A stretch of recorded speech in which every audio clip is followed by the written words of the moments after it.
Party doctor रही हो। याद रखना कि कभी कोई चीज भीख मांगने से नहीं मिलती। अगर एक भिखारी है, अभी नमाज पढ़ के लाल मस्जिद से निकलोगे, सामने एक कांसा लिए हुए भिखारी खड़ा है और भिखारी कहता है कि अल्लाह के नाम कुछ दे दो, तो चाहे उसके कांसे में आप चवन्नी डालो, चाहे अठन्नी डालो, चाहे 1 रुपया डालो, चाहे 10 रुपया डालो, चाहे 1000 की नोट डालो, चाहे कुछ डालो ना, आपका कुछ बिगाड़ सकता?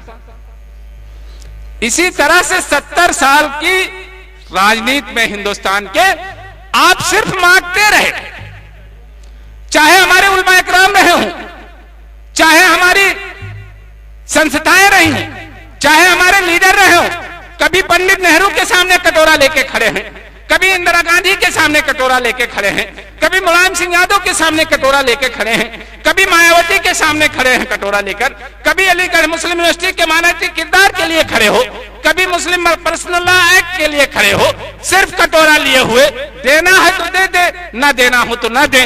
कोई दे देता है कि ले जाओ भिक्षा में उर्दू टीचर ले जाओ, कोई कहता है अलीगढ़ मुस्लिम यूनिवर्सिटी का कैरेक्टर ले जाओ, कोई कहता है मुस्लिम पर्सनल लॉ बोर्ड ले जाओ। सिर्फ भीख में आपको दिया जाता है। जिंदा कौमें भीख नहीं मांगती हैं, जिंदा कौमें बात करती हैं तो कैसे करती हैं हम तुम्हें बताते हैं।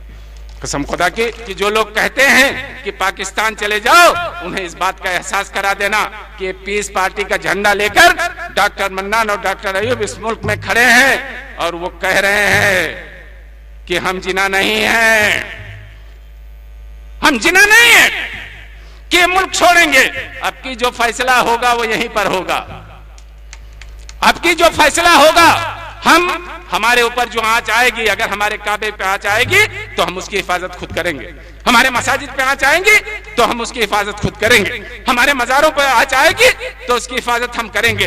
हमारे अजमेर पे आंच आएगी तो हम उसकी हिफाजत करेंगे। अगर हमारे बहराइच पे आंच आएगी तो हम उसकी हिफाजत करेंगे, क्योंकि अपने काबे की हिफाजत तुम्हें करनी होगी। अपने काबे की हिफाजत तुम्हें करनी होगी। अब अबाबीलों का लश्कर नहीं आने वाला। अब की जो फैसला होगा वो यहीं पर होगा। हमसे अब दूसरी हिजरत नहीं होने वाली।